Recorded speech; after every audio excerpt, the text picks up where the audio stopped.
All right, Triv, you were out there for the 2 days of rookie minicamp practices that were open to the media. What stood out to you? Actually, the walkthroughs were open to the media, so I can't really give you any football nuts and bolts. This guy did this well or that guy did that well, but a bunch of things stood out. And let's start with the guy we heard from at the top there, Kenny Pickett. Right after he was drafted, Steelers president Art Rooney II did an interview on ESPN Pittsburgh and SNR during the second night of the draft, and he said that the intangibles sort of put Pickett over the top in their evaluation, and he talked about how his attitude is one you want in terms of being humble. And that kind of stuck with me, and I wondered about it because, like everybody else in Pittsburgh, I've watched a lot of Kenny Pickett, but I don't cover Pitt. I never went to his press conferences. I haven't really hung around him at all. And that first day, guys, I was around him for between 5 and 10 minutes listening to him answer questions, and he's talking about his biggest concern is, I need to get to know my teammates' names so I can help them out. I want to call out the guys out here, and I don't know who they are. I gotta memorize some names over lunch. And anytime playing time came up or his potential role, he said, hey, I got to get in the playbook. If I don't know what I'm doing, there's not going to be a competition. I'm not going to give myself a chance. His humility and his genuineness really, and again, pretty small sample size, but I think Art Rooney got it right. I think this kid is a genuinely humble, sincere person, and he impressed me that way. A couple other guys that stood out, and you see them live, you saw what you saw on tape. I'm talking about George Pickens, the wide receiver, and DeMarvin Leal, the defensive lineman. Pickens is a monster at that position, and Leal, I don't know if I've ever seen anybody look thick and lean at the same time, but he pulls it off somehow. I mean, this kid is 290 pounds, approaching 300 pounds.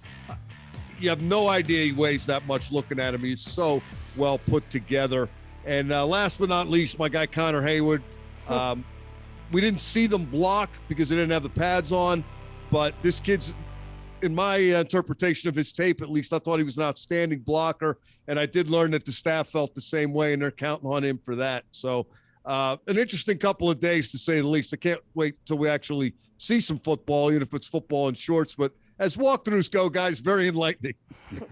And football in shorts, as you and Labs like to call it, begins next week here at the UPMC Rooney Sports Complex. So, Wolf, I know things are a little different these days compared back to when you played, but what is the best piece of advice you can give these rookies as they're taking that final step before they get to training camp and we know things will get hot and heavy?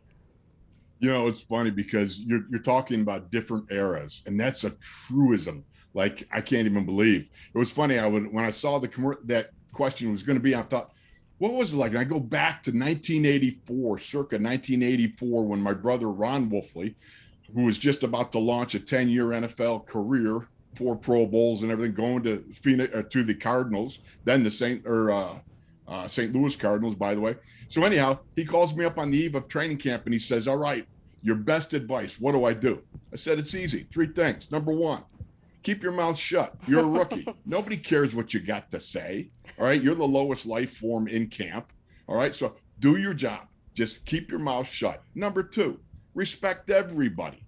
All right. From the owner to the ball boys, from your position coach to the guy that takes out the trash. You show everybody respect. Everybody's got a job to do there. You show respect to everybody. I said, and then 3 is, let's see how hungry you really are. Number 3 is, you know what? Pick out the toughest guy in camp and fight him. And that'll get you noticed. And so I thought about that in terms of today, and I'm thinking, you might want to amend that now and say, hey, like Kenny Pickett said, be a good teammate and compete. There you go. No, Wolf, don't you back off of it now, man. I love that advice. Number 1, the fact that you set the tone by letting the rookies know you haven't done anything. You do not matter. You have to go through and earn your stripes. I'm 100% behind that. But something that I would add, just from my experiences as well, would be to not make the same mistake more than once. We know at the NFL level, the patience that coaches have is not as long and as lengthy as it is at the collegiate level.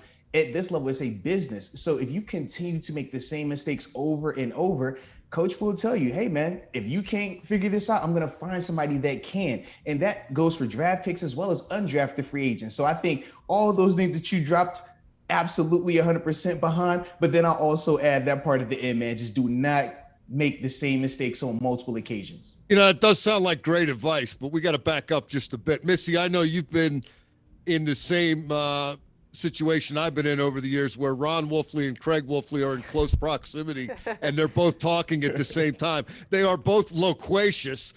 They both are loquacious to the degree that they invent words and have developed their own language over the years. Wolf, at what point did you start talking? Because, brother, once you got started, it's been flowing pretty good ever since.